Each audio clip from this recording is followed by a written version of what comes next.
हमारे साथ राष्ट्रवादी कांग्रेस के नेता और विधायक रोहित पवार हैं।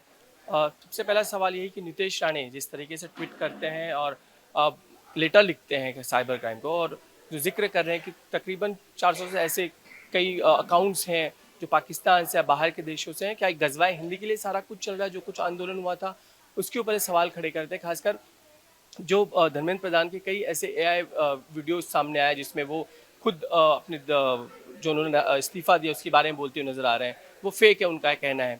तो ये सारी चीज़ें जो कह रहे हैं कि ये कहीं ना कहीं गजवा हिंदी के लिए है, जो वो ट्वीट करते कहते हैं। देखो, नीतीश राणे को मुझे पूछना है कि जब प्रभु श्री राम जी का जो मंदिर है अयोध्या का, वहाँ पे जो 1500 करोड़ की चोरी हुई, आपके लोगों ने की ना, तो उसके बारे में आपने कुछ नहीं बोला। अगर आप देखो उज्जैन में वहाँ पे लैंड क्रैबिंग जो भाजपा के मुख्यमंत्री वहाँ के उन्होंने किया, उसके बारे में आप कुछ नहीं बोले। तो आपका हिंदुत्व वहाँ पे कहाँ पे गया था? अगर यहाँ पे अगर इंडिया में जो आंदोलन हुआ था, करोड़ों युवा रास्ते पे आए थे।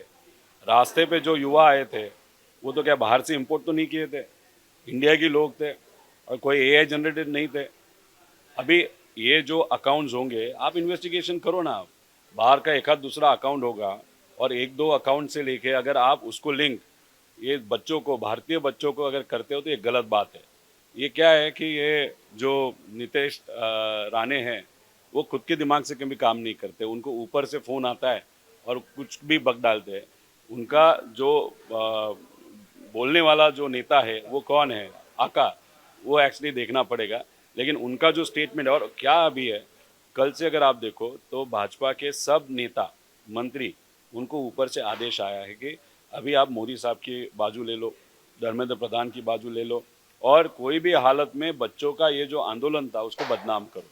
ये पूरी कोशिश अभी भाजपा के माध्यम से वहाँ पे चालू होगी। इसी कतार में हम देखते हैं कि कंगना रनावत का भी एक सांसद जो है, उनका भी बयान आता है खासकर जेंजी को लेकर। उन्हें जिस तरह की भाषा का वो प्रयोग करती हैं जेंजी के लिए, अ, सही एक सांसद का इस तरीके से युवा वर्ग के लिए, छात्रों के लिए इस तरह की भाषा का प्रयोग करना? नहीं नहीं, गलत बात है।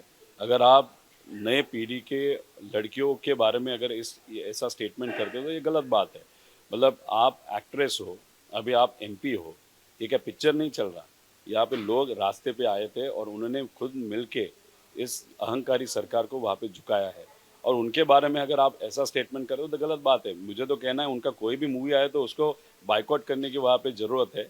और क्या होता है कि बच्चों के बारे में कोई सपोर्ट नहीं कर रहा, उनके ऊपर जो लाठीचार्ज हुआ उसके बारे में कोई वहाँ पे सपोर्ट नहीं कर रहा, या मतलब बच्चों के बाजू से। लेकिन नेताओं के बाजू से ये जो भाजपा के नेता अभी बोलना चालू कर दिया ना, वो देख के बहुत गलत लग रहा है। एक महिला ही महिलाओं के बच्चों के लिए कहेंगे इनकी शादी नहीं हो पाएंगी, अच्छी गृहिणी नहीं बन सकती हैं, इनको गटर कहें, इस तरह की भाषा। क्या है कि जहाँ पे वो अभी काम कर रही है, जिस पार्टी में काम कर रही है, वो आप बोलते हैं ना, ये जो कमल होता है वो जनरली कीचड़ में या गटर में ही वहाँ पे आपको पाया जाता है। तो जहाँ पे वो है वहाँ पे इतना कीचड़ और गटर का पानी है, वो शायद उनके मुंह में और दिमाग में वहाँ पे जाने के कारण वो इस तरीके का स्टेटमेंट बच्चों के बारे में वहाँ पे कर रहे हैं। ये बहुत गलत है, ये निंदनीय है, ऐसे हम सबका कहना है। खासकर बच्चों पे, और जिस तरह से केसेस देख रहे हैं कि आंदोलन तो खत्म हो गया लेकिन छात्रों को कई जगहों पर उन पे केसेस दर्ज हो रहे हैं, उन पे मारपीट की भी घटनाएं सामने आ रही हैं। खासकर रिया जो है, जिन्होंने पुलिस की वैन रोकी थी, उन्हें पुलिस स्टेशन जाके मदद मांगनी पड़ी है पुलिस।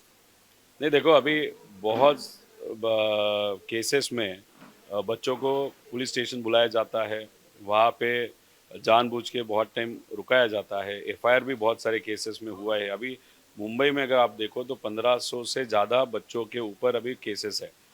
पासपोर्ट के लिए प्रॉब्लम आएगा, एजुकेशन के लिए प्रॉब्लम आएगा, कोई एमएनसी में काम कर रहा है उसको प्रॉब्लम आएगा। इसलिए हम डीजी साहब को कल मिले थे, आज अभी एसपी सीपी साहब को वहाँ पे मिलने वाले हैं और विनती करने वाले हैं कि बिहार ने महाराष्ट्र के पहले वहाँ पे नोटिफिकेशन निकाला है, वैसा नोटिफिकेशन महाराष्ट्र में जल्द से जल्द वहाँ पे निकाला जाए, और बच्चों को जो आंदोलन जो आंदोलन में थे उनके ऊपर एफआईआर हुआ है, उनको जो फ़ोन किए जाते हैं, तू कहाँ पे, इधर आ जा, ऑफिस में बैठ, ये जो कॉल्स भी बंद होने चाहिए, ऐसे हम सबकी मांग है। एक दूसरा ये कि मर्जर को लेके खासकर फिर से बातें एनसीपी को लेके हो रही हैं, जिस तरीके से सुप्रिया ताई जाके मिलती हैं बीजेपी के बड़े नेताओं से। क्या सचमुच आप मर्जर की तरफ जा रहे हैं आप लोग? नहीं, सुप्रिया कल जो अमित शाह जी से मिली थी, एक तो रिसेप्शन है 10 तारीख को, उसके लिए उन्होंने सबको वहाँ पे बुलाया है।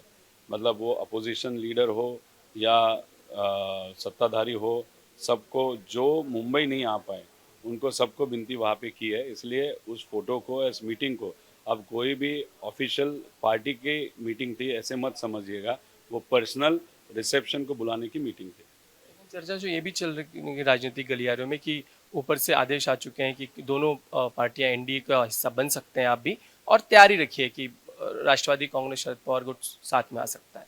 क्या वो जाए? अगर ऐसा होता है तो रोहित पवार भी जाना चाहेंगे? नहीं नहीं, अब अगर पवार साहब की बात करो, सुप्रिया की बात करो, बहुत सारे नेता है, पवार साहब है, ऐसे बहुत सारे नेता है कि जो कभी भी एनडीए के साथ नहीं जाएंगे, ऐसा हमारा विश्वास है। समझो, मैं हाइपोथेटिकली अगर आपको देखना है या सोचना है, या समझो, ठीक है, पार्टी में से कोई नेता वहाँ पे गए, तो हम तो रास्ते पे लड़ने वाले लोग हैं, लोगों के साथ रहेंगे, एनडीए के साथ नहीं जाएंगे, एनडीए के खिलाफ ही वहाँ पे हम काम करते रहेंगे। रोहित पवार अकेले रह जाएंगे पार्टी में अगर? नहीं, देखो, हाइपोथेटिकली अगर वो बात कर रहे हो, तो कोई भी व्यक्ति या नेता या राजनीति में काम करने वाला जो भी होता है, वो सिर्फ नेताओं के कारण नहीं होता। नेताओं का आशीर्वाद होता है, लेकिन लोगों का सपोर्ट भी वहाँ पे होता है। हमारे पास लोग हैं।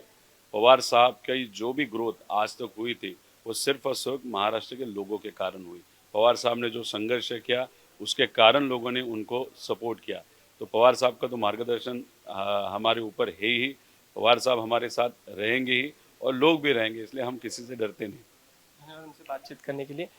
कैमरामैन अरुण के साथ समीर भी से, इंडिया टीवी, मुंबई।